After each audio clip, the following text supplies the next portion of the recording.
मधील शिवपुतळ्याच्या चबुतऱ्याचे चिरे हे खचलेले होते। सार्वजनिक बांधकाम विभागाकडून चबुतरा परिसरामध्ये दुरुस्ती करण्यात आली आहे। शिवरायांच्या पुतळ्याला कोणताही धोका नाही असं सार्वजनिक बांधकाम विभागाकडून स्पष्ट करण्यात आलं आहे।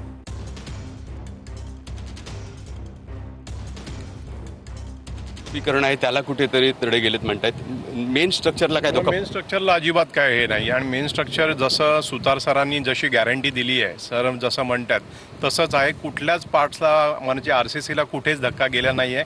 फक्त हा जो इकडचा सुशोभीकरणाचा पार्ट आहे ना, तो एवढा पावसाच्या ह्याच्यामध्ये तो आपल्याला पहिल्या ह्याच्यात अंदाज आला की ते थोडी माती थोडी हे झालेली आहे, तो पण ती सुद्धा एवढी नाही आहे, ते सुद्धा आपण व्यवस्थित आता ते करून घेऊ सगळं। नक्कीच हा पुतळा आहे तो 100 वर्ष टिकेल अशा पद्धतीने दावा केला जातो। हे सुतार सरांनी जो दावा केला तो 100% सत्य आहे आणि त्याच पद्धतीने काम झालेलं आहे।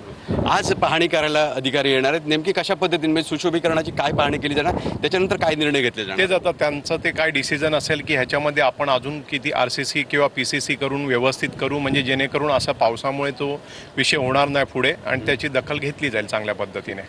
विकास गावकर, TV9 मराठी, सिंधुदुर्ग।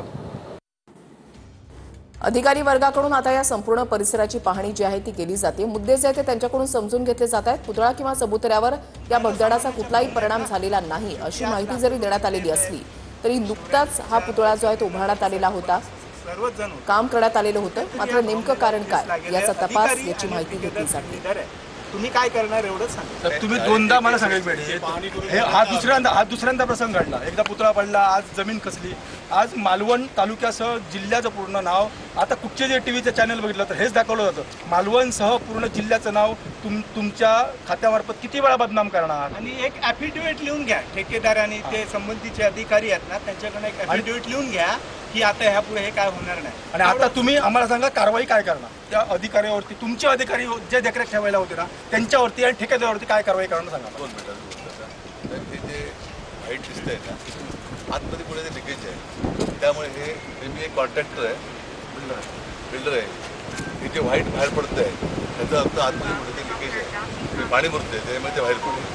दुसरी गोष्ट कॉन्ट्रॅक्टरने क्वालिटीचे दगड वापरलेले आहे। हा जो दगड आहे हुजुराचा, हा खरं म्हणजे अख्खा चिरा मागवला पाहिजे होता, स्पेशल ऑर्डर देऊन, आणि अख्खट कोरला पाहिजे। हे जॉईंट मारलंय बघा त्याला, हे योग्य आहे का? हा जॉईंट किती दिवस टिकेल, सिमेंट किती दिवस टिकेल, मला सांगा। ही खारी हवा आहे आपल्याकडे, पण हे जांबा दगड आहे पण तो अख्खा मागवला पाहिजे होता, अख्खा म्हणून तो तोडला पाहिजे होता। हे असं कटिंग